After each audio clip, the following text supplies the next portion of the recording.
Assalamualaikum warahmatullahi wabarakatuh. Perkenalkan, nama saya Anggi Anggriani dengan NIM 220903500065, kelas Manajemen J angkatan 2022. Pada kesempatan kali ini saya akan menjelaskan materi terkait dengan analisis forecasting. Seperti yang kita ketahui, untuk memperkuat suatu keputusan, diperlukan analisis peramalan untuk melihat seberapa efektif dan efisien keputusan tersebut jika dilaksanakan, serta untuk melaksanakan masalah yang mungkin terjadi di masa depan. Analisis peramalan memungkinkan perkiraan penjualan atau hasil yang mungkin terjadi di masa depan. Analisis peramalan memungkinkan perkiraan penjualan atau hasil yang mungkin terjadi di masa mendatang. Dengan mengumpulkan data primer melalui wawancara atau kuesioner serta data sekunder dari laporan-laporan tertulis seperti laporan penjualan atau keuangan. Namun penting untuk mengikuti keputusan dengan tindakan yang sesuai untuk melihat dampaknya terhadap situasi. Nah, berdasarkan sifatnya, forecasting dibagi menjadi dua, yaitu yang pertama adalah non-statistical method, yaitu cara penafsiran yang menitik beratkan pada pendapat seseorang, dan yang kedua adalah statistical method, yaitu cara penafsiran yang menitik beratkan pada perhitungan angka-angka dengan menggunakan berbagai metode statik, seperti metode tren bebas, metode tren setengah rata-rata, metode tren kuadrat, metode tren momen, dan metode tren kuadratik.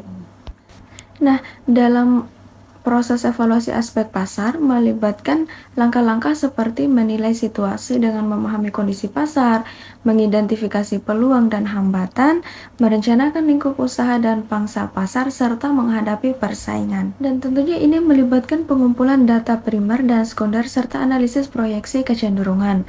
Lingkungan pemasaran terbagi atas mikro dan makro, di mana makro mempengaruhi secara langsung seperti pemasok dan pesaing, sementara makro mempengaruhi lingkungan mikro dengan kekuatan seperti demografi dan teknologi. Dan hukum permintaan dan penawaran berlaku dalam kondisi pasar yang sempurna, dan faktor eksternal seperti pertumbuhan ekonomi dan teknologi juga mempengaruhi permintaan periodik.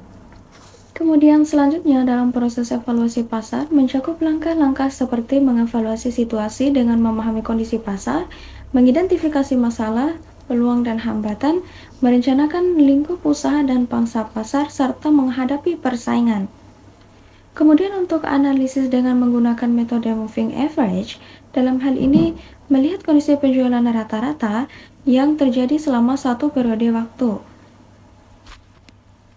Misalnya 1 tahun, 1 semester, atau bahkan bisa dalam 10 tahun dengan menggunakan rumus X rata-rata sama dengan sigma XI dibagi dengan N, di mana X rata-rata merupakan mean, delta XI adalah jumlah tiap data, dan N merupakan jumlah data. Kemudian ada 4 kategori pergolongan financial distress, yaitu A sangat tinggi, B tinggi, C sedang, dan D rendah. Perusahaan dalam kategori A dianggap sangat berbahaya, sementara perusahaan dalam kategori D atau rendah hanya mengalami fluktuasi finansial temporer.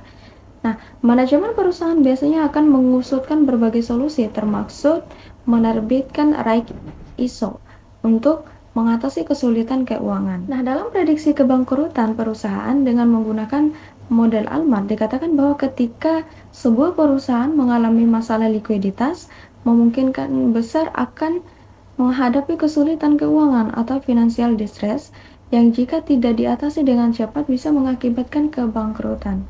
Baik, itulah tadi yang dapat saya jelaskan terkait dengan analisis forecasting. Sekian, terima kasih. Wassalamualaikum warahmatullahi wabarakatuh.